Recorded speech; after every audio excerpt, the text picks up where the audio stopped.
Hello guys, welcome to a new video. In this video I'm going to talk about the characters that liked Lara Croft in the games, comics and movies. And maybe she also liked some of them. In the video games, the first character who seems to have some chemistry with Lara was Kurtis from Tomb Raider Angel of the Darkness. At first it doesn't start very well with him being kinda of a creep and stealing an artifact from her. Later the two quickly understand that they have the same goals and become partners. I found this gesture from Lara particularly interesting. The two work well as a team. It's a shame it was for a short time. Still, Lara shows signs in the end that she likes him. I don't know if it is in a romantic way or just like a friend. I say this because she gave the last obscura painting to the villain to save Kurtis, and in the end she smiles when she finds out he was still alive. Ironically, it seems that Lara trusts him more than the other way around, as she is the first to load her gun. Kurtis also appears in the comics version. The story is similar with some differences. The two form a team right from the start of the story to stop Eckhart. The big difference here is that in the comics they kiss, and just because of that it was worth reading it. There are two versions of this character. I'm going to talk about Tomb Raider Anniversary version. Larson is one of the mercenaries working for the game's villain. He and Lara have known each other for some time. We know nothing about what happened between them before the game. But during the game, Larson demonstrates several times that he feels some way attracted to Lara and avoids at all costs killing her, and even saves her at the end of Egypt, getting in front of the other mercenary and missing the target on purpose. However, he is not such a good person. Under pressure, Larson is able to kill Lara, but he gets upset that he killed her. This ain't no way to start a relationship. Now why'd you have to go and make me do that? Damn. And just as we were getting to know each other. What a waste. In the end, Lara kills him against her will.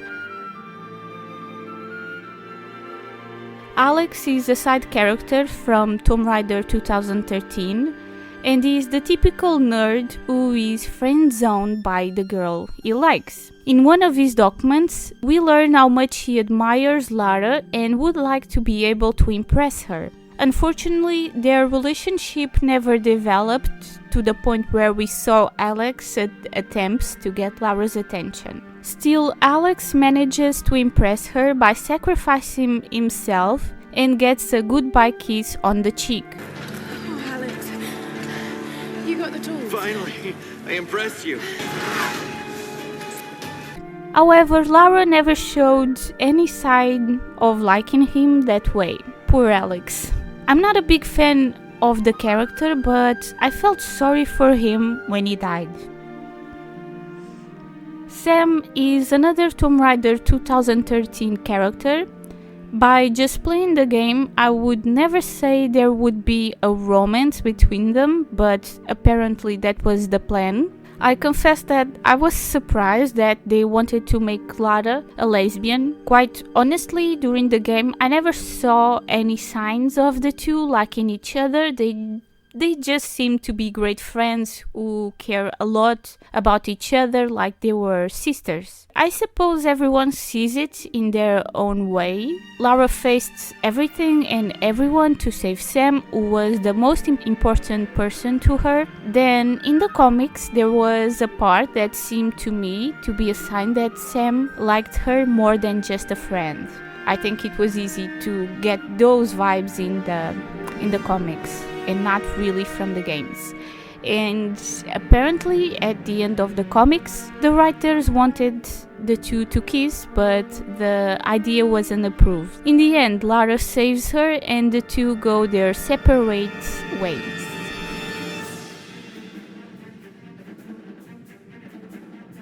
So, in the first movie, we have Alex West. He is a mercenary and a rival of Lara. She is pissed with him because he managed to get an artifact before her. The two seem very comfortable with each other, somehow looking like there was something between them. In the end, Lara gets upset when the villain attacks Alex, who ends up dying. She even tries to save him, but without success.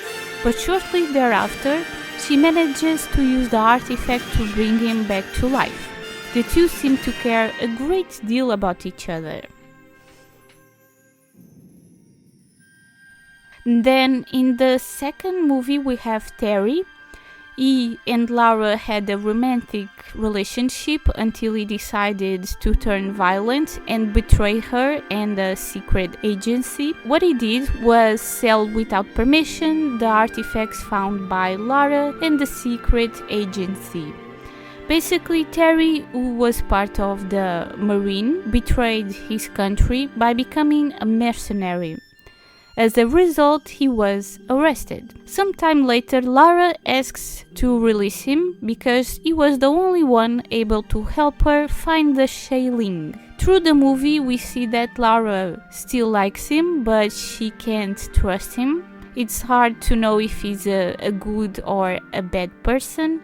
Terry is also always hitting on Lara, and unfortunately he becomes obsessed with taking Pandora's box with him to sell it in the end of the movie, and Lara tries to convince him to leave the artifact behind, but he refuses and becomes violent, so an upset Lara kills him to stop him.